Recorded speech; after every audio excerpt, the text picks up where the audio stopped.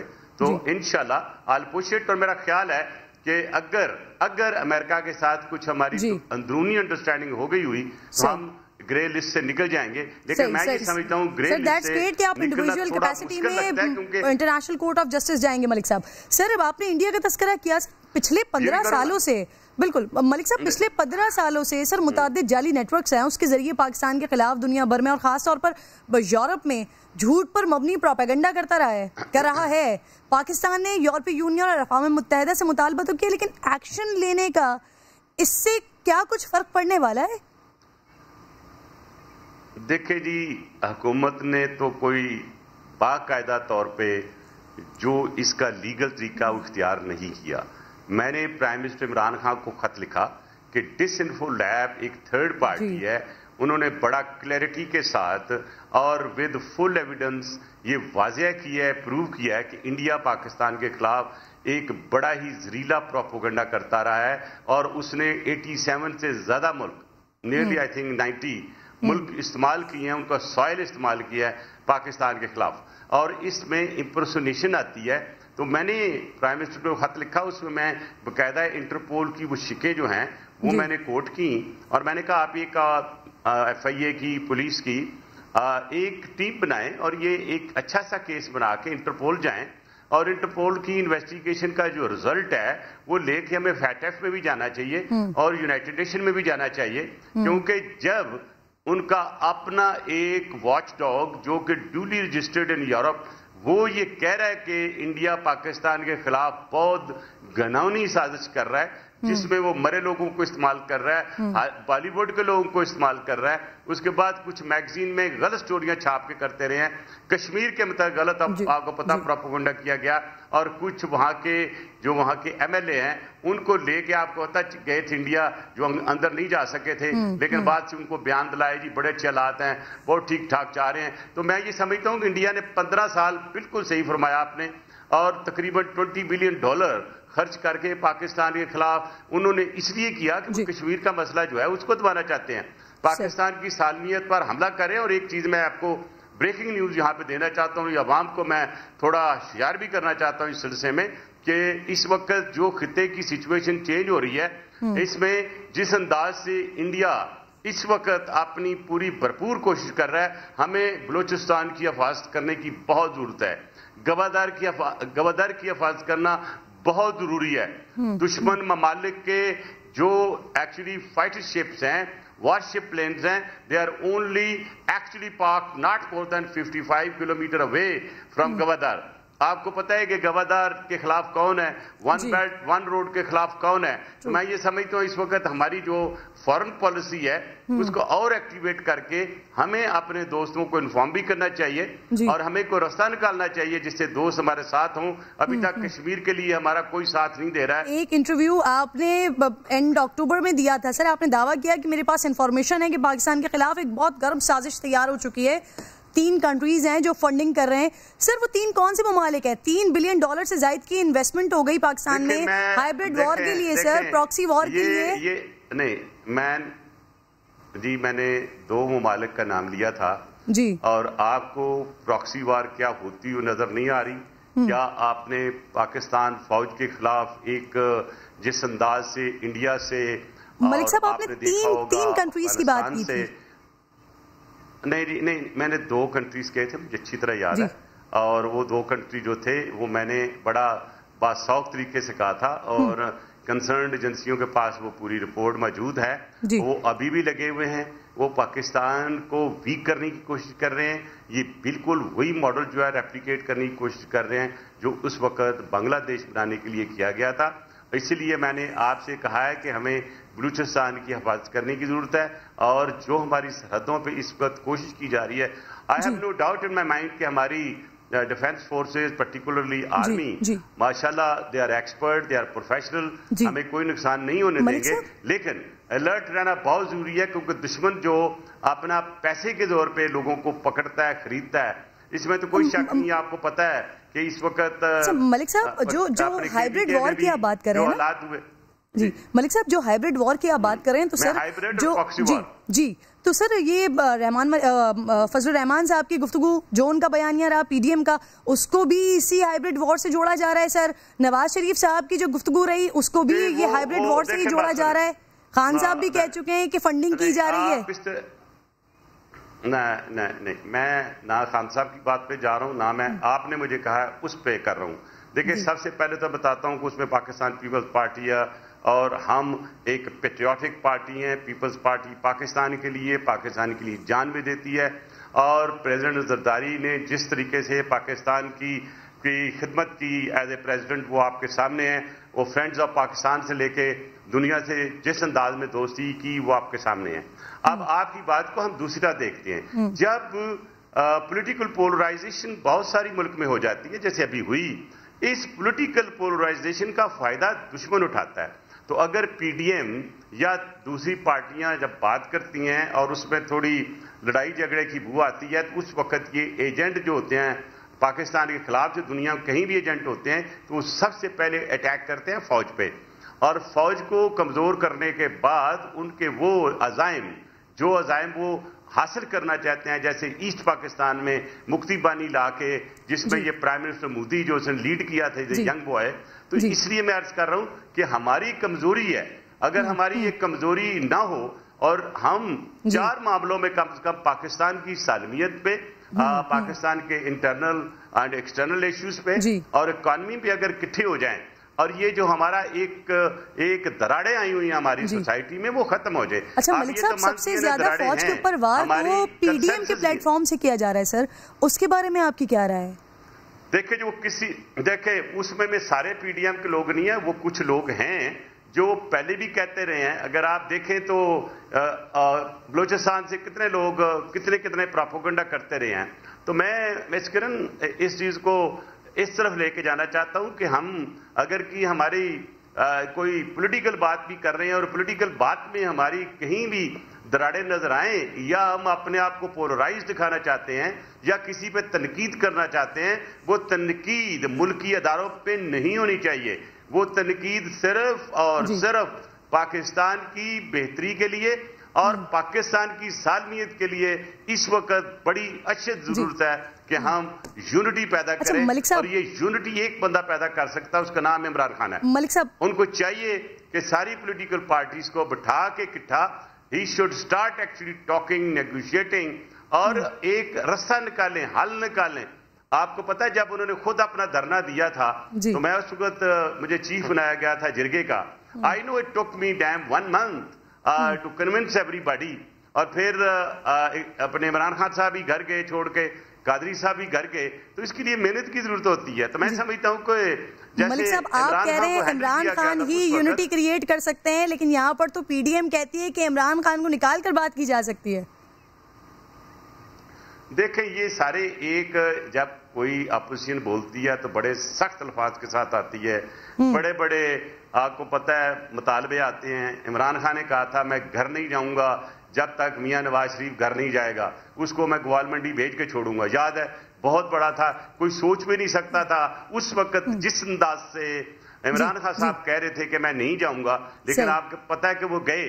تو دیکھیں جو سلوگنز ہوتے ہیں وہ ایک پولیٹیکل سلوگن ہوتا ہے، اور اگر بیٹھ کے یہ بات کر لیں تو شاید کوئی درمیانی راستہ نکلا ہے. اور میری جو کتاب ہے جو میں نے اپنی سیاست محترمہ سے سیکھی، اور اس کا تھا بہت سا حصہ آصف زرداری صاحب بھی، کنسنسس کا جو پارٹ میں نے ان سے سیکھا. میں یہ سمجھتا ہوں کہ کوئی ایسا مسئلہ پاکستان میں نہیں ہے جو حل نہیں ہو سکتا. اچھا سر، جب فوج کے حوالے سے میں نے بات کی تو آپ نے اس کا جواب دیا. کیا آپ یہ کہیں گے کہ پی ڈی ایم کے اندر ایسے لوگ موجود ہیں جو فوج کے اوپر تنقید غیر ضروری کر رہے ہیں؟ جو کر رہے ہیں وہ آپ کو پتہ ہے، آپ بھی منع کر دیں، میں بھی منع کر دیتا ہوں. لیکن میرا خیال ہے کہ